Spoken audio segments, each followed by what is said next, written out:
We buy shampoos, creams, and balms without a second thought. But every one of those products is built from raw materials that come from somewhere. And sometimes the way those ingredients are sourced can lead to deforestation. So take Borneo as an example. More than half of its rainforest has already been cleared to make way for plantations. Palm oil dominates because it promises steady income to local families, but it comes at a huge environmental cost.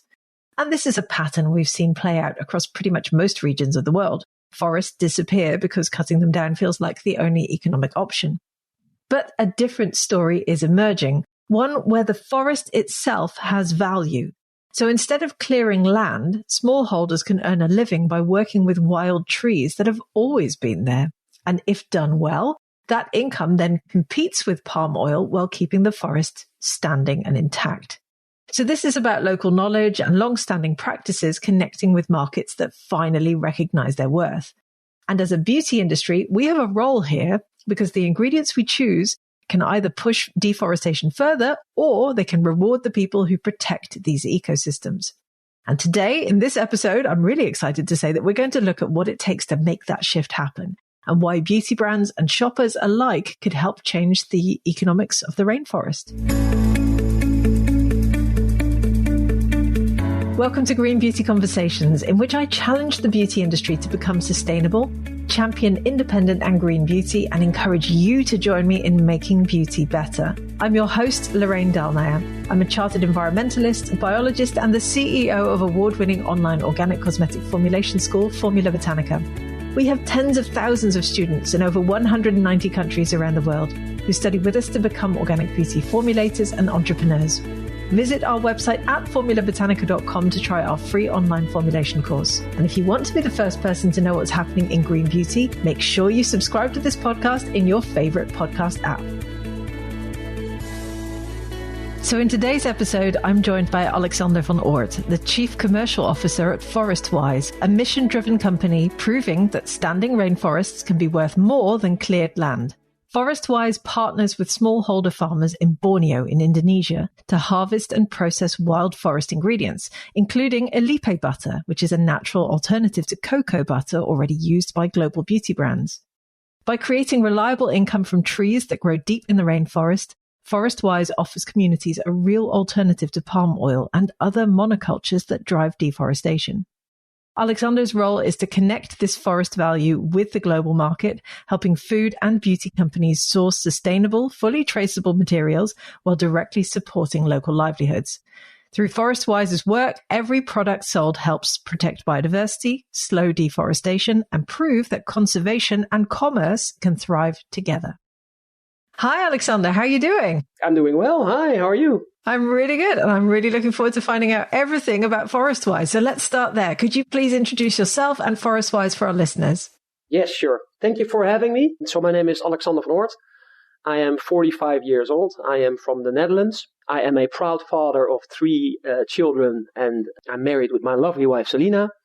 And I am the CCO of Forestwise, which is Chief Commercial Officer in normal business language, but at the same time, I'm the Chief Climate Officer because Forestwise is a genuine climate business. So tell me more about that. What does that mean? What do you guys make and sell? Yeah, so we are a social entrepreneurial climate business. We are all about what we call creating rainforest value. So we basically trade and develop propositions for wild harvested rainforest ingredients from West Kalimantan, Borneo, Indonesia.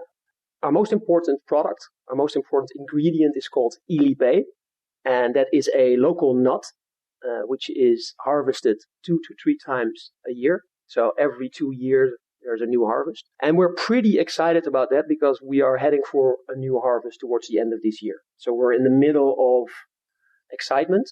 Our field team is out there now checking the trees, checking if nuts are available, working with the smallholder. So pretty cool.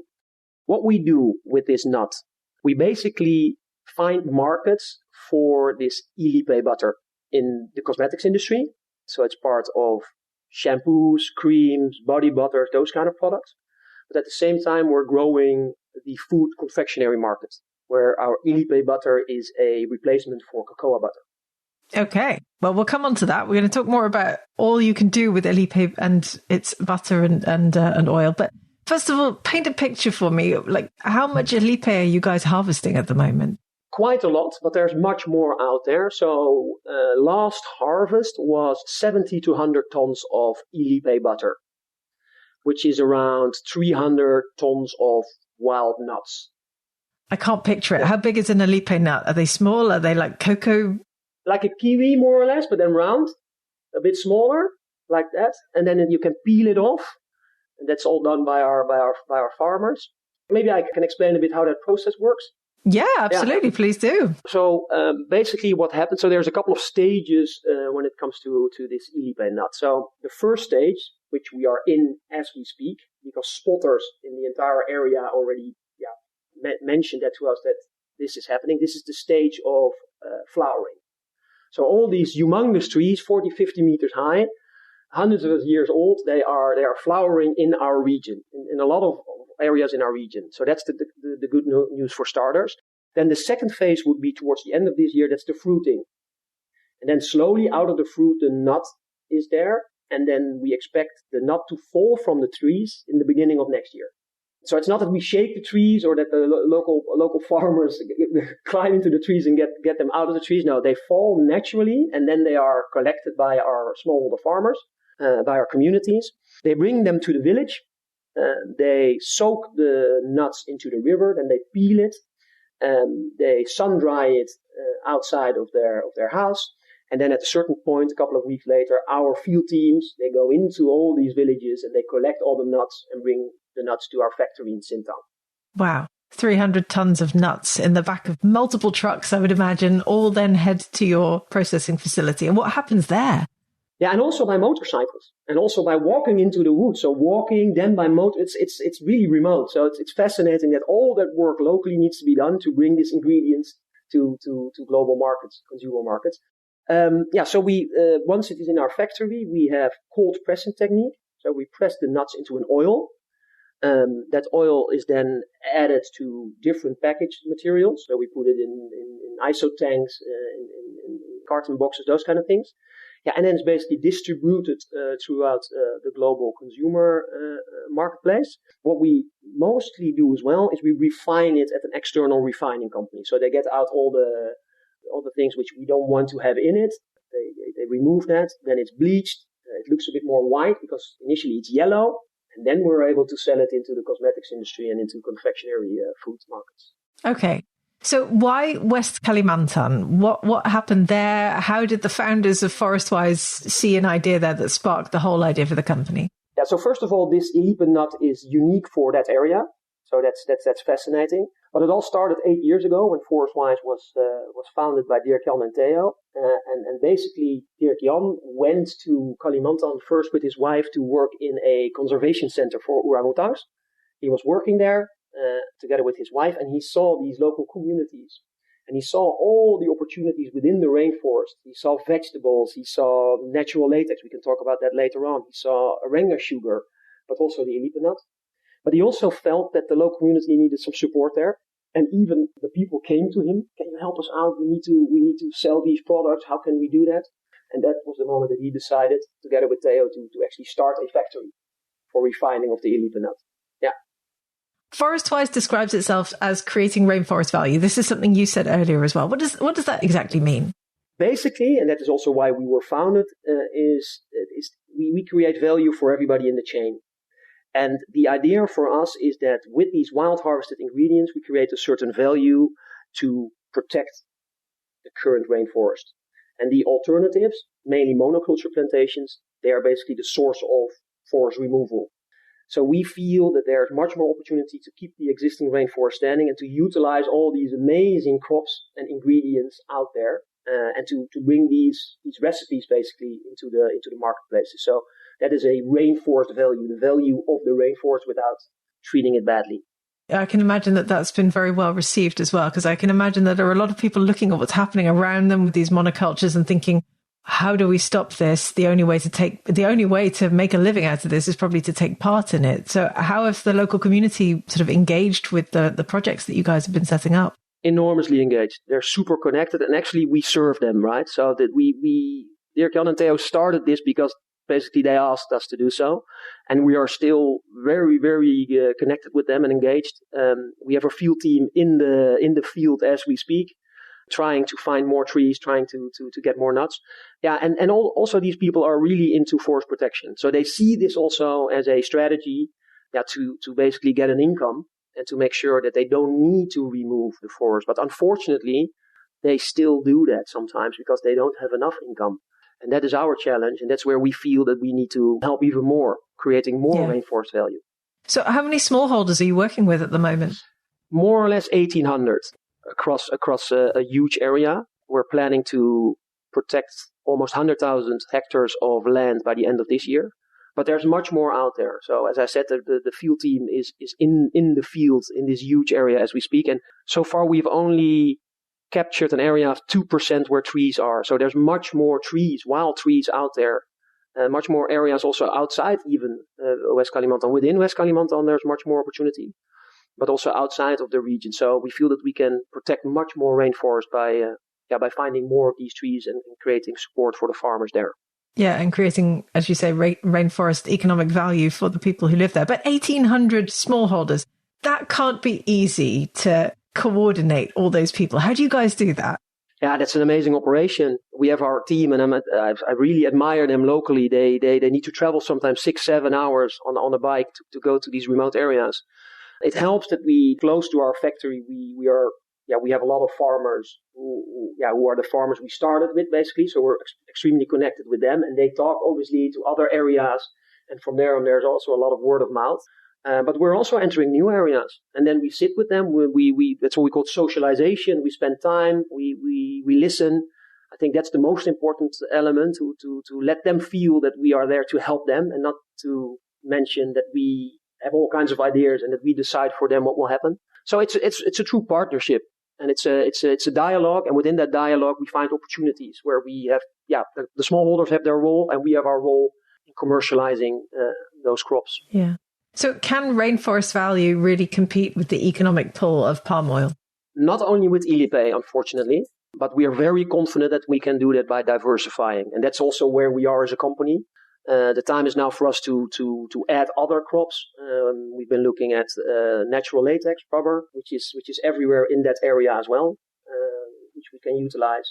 Same counts for Arenga palm sugar, where all those farmers we work with for illipe also know how to get the juice of the palm sugar out of the leaves of those trees.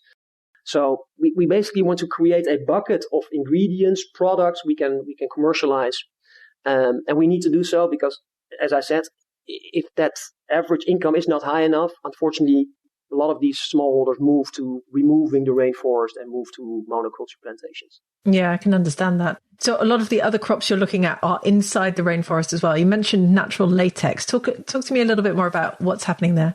Yeah, so they're in the rainforest. Some were planted years ago, but are semi-wild as we speak. Others are completely wild and natural.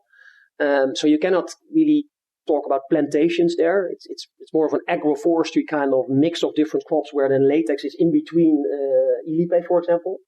Yeah, and that is an amazing opportunity for us. A lot of the current tire companies, they want to remove from only chemical latex, and they want to seize the opportunity to buy more natural latex. But obviously that comes at a price, and we are developing the proposition. I think what we've been doing in illipe is building a supply chain which is traceable, transparent, fair, fully certified.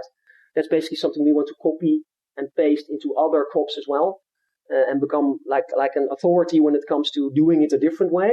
But it all starts with a market, right? So we need to find consumer groups who are willing to buy those products. That's where we are now. Yeah.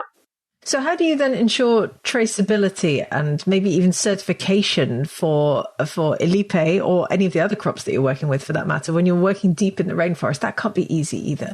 No, that is quite a challenge, but very important for us, and especially also for our customers and the consumers who buy products from our customers.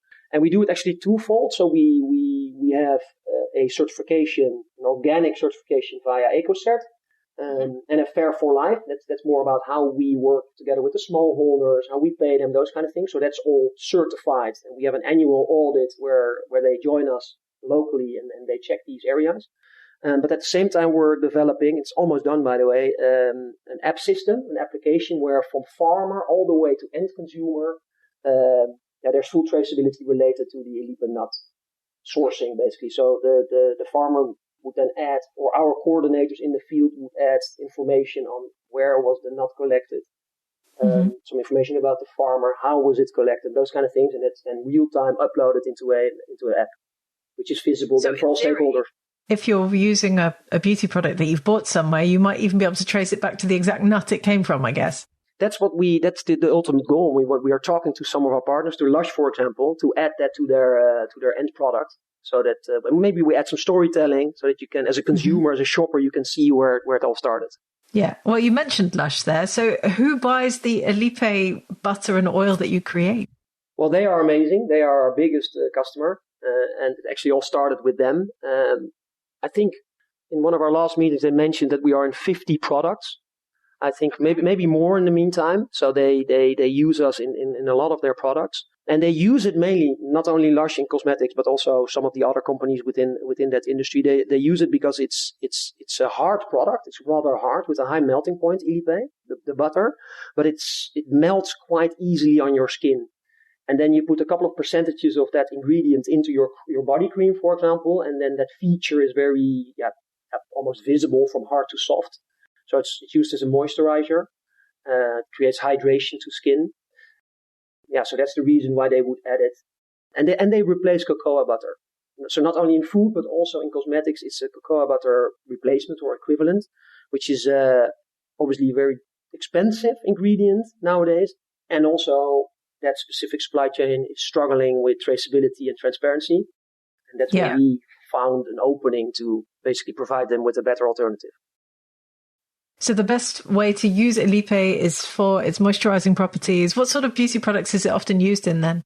Face creams, body butters, hair lotions, all those kind of things. Yeah, lip balms. It's used in a lot of lip balms as well. Yeah. Amazing. So obviously you talked about Lush. I've even had Lush here on the podcast before. They're obviously doing incredible work. They're propping up and supporting these incredible suppliers like you guys all around the world. What difference does it make to have a brand like Lush supporting what you're doing? Oh, it makes such a difference. Apart from the fact that I'm so proud that I can work with them every day and that they're so honest and genuine. Maybe it's good to explain that I was in commercial businesses for almost 15 years. And this is actually the first time that I talk to a partner who is working with us beyond setting the right price. And obviously we need to have the right quality and it needs to work for the consumers. And yes, it's all financial, but they are there to help. They're there to support. When we're forecasting, they're like, hey, can we help? It's how they work, the people they have in their teams. I've never seen before. And I think they should be an example for many industries. Because it's amazing. They are a true partner for us. Yeah.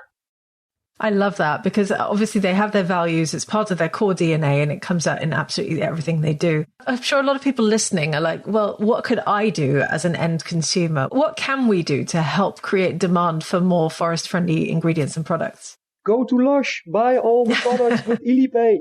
And then look at Shorea stenoptera. That's the Latin name. That's the illipe Latin name. So you can find it on all the products there. Yeah, it's a big question, eh? This is the question that's the one we need to crack all together. Are we, when it comes to cosmetics, which is a fascinating one, I think, do you want chemical stuff to put on your face or in your hair? Or do you want a natural oil fat from a rainforest where local people have been using it already for 100 years to do basically the same? But are you willing to pay a bit more then? Are you willing to support? Are you willing to pay a fair price? Are you willing to treat your skin in a better way? Yeah, that's the urge. That's what we hope more consumers are realizing. And that's how ultimately they can help us.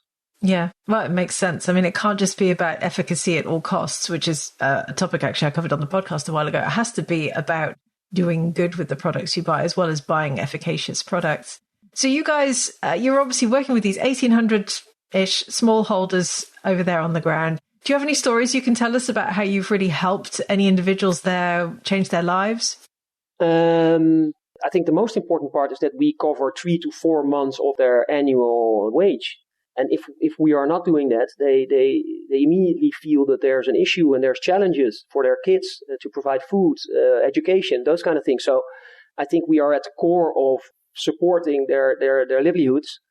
The only thing is, and that's something I wanted to stress, I think we talked about this a bit before, is that it's not enough.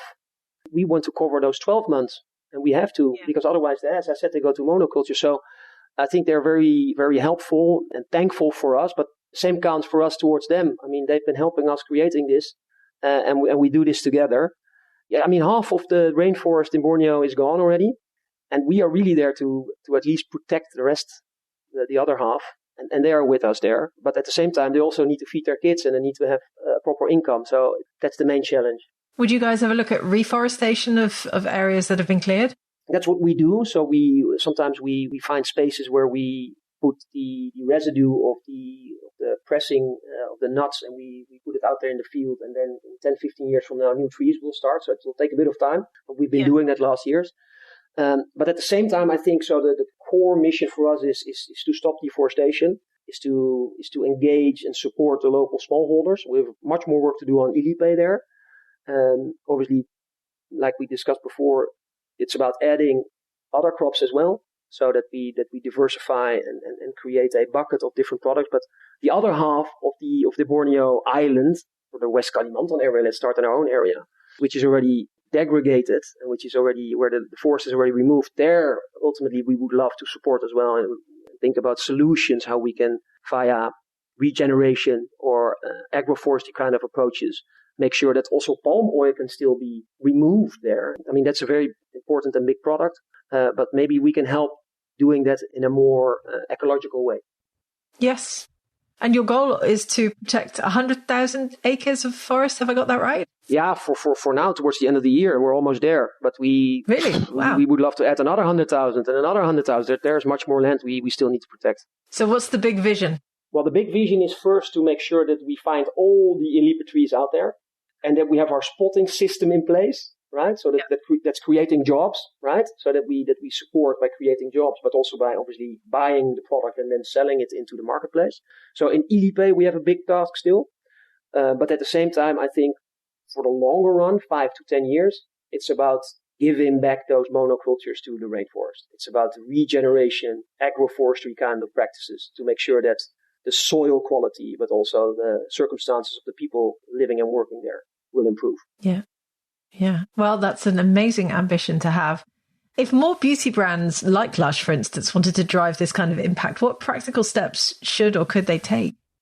Start formulating. I think that's the link also with your podcast, right? Start looking at, hey, what can illipe do for our formulations and our ingredients? Can we replace products which are more expensive, where the supply chain is intransparent, where maybe the product is not really working with some of the other ingredients? That's how our customers basically started. And in food, the same. We've been working with some chocolate companies, and they're removing some of the cocoa, and we get amazing results on how illipe can replace cocoa, and how it's a good base for compounds in chocolate, and how it's a solid material. So start testing, start working, and then please reach out to me, and we have a conversation on how we can help each other. Illipe could potentially transform multiple industries by the sounds of things, because, I mean, cocoa butter is used in a lot of different industries, I think. And obviously you touched on food too. What's the potential for the food industry here? Humongous, because all those companies we are working with, they tell us that, let's say the chemical results of mixing these different ingredients together with illipe is even better than with cocoa. But at the same time, I need to be very fair and honest. It's a wild product, right? It's a rainforest product. It's not coming from a plantation where you do this and you have the product available to make your chocolate or to make your confectionery product or your lip balm or face cream. Our challenge now, and we're working very hard to do so, is to get more people on the team, get the field team in place, have those spotters in place, and to make sure that we have enough nuts available for everyone. So I was going to ask you what's next for Forestwise, but I think you've just sort of summarized it for me. Find more trees, go bigger, protect more. Have I missed anything? We talked about other opportunities and other crops and diversification. Is we are keen to transform what is happening in latex, in natural latex. That is our next big step. And we feel that we are close to a breakthrough, but we need a shift in consumer demand. And therefore, customers need to help us. So big companies need to change their approach. And I understand that it's difficult because they're not used to it.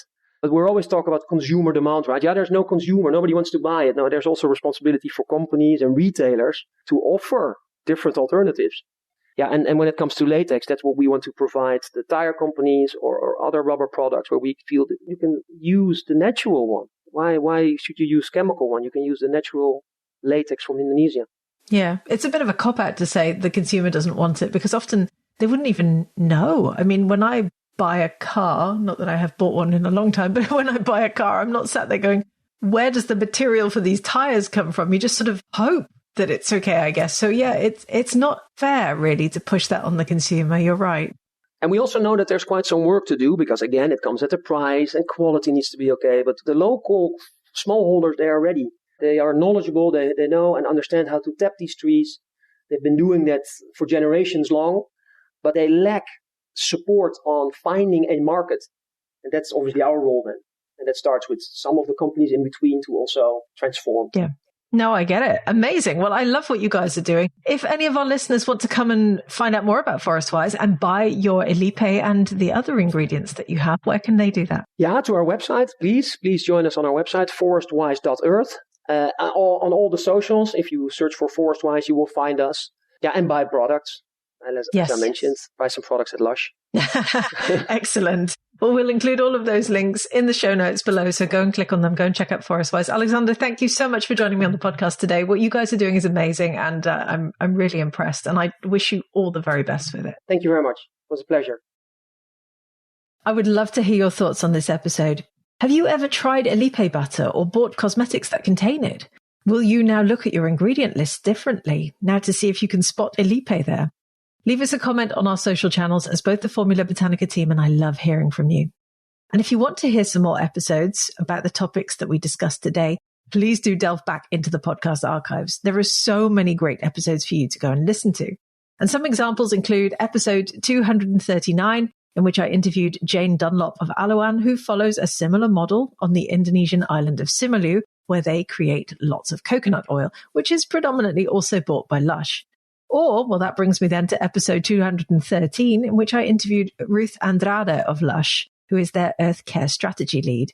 And she talks all about the core DNA that means Lush is making such a difference in so many places. Very inspiring. So there's a wealth of information in our old episodes, and I do encourage you to go back and listen to them. Thank you for joining Alexander and I for the latest episode of Green Beauty Conversations. I hope you enjoyed it. If you did, please do leave us a 5-star review so that other people can enjoy these conversations too. And make sure you subscribe to the podcast on Apple Podcasts or Spotify or whatever your favorite podcast app is, and stay tuned for the next episode.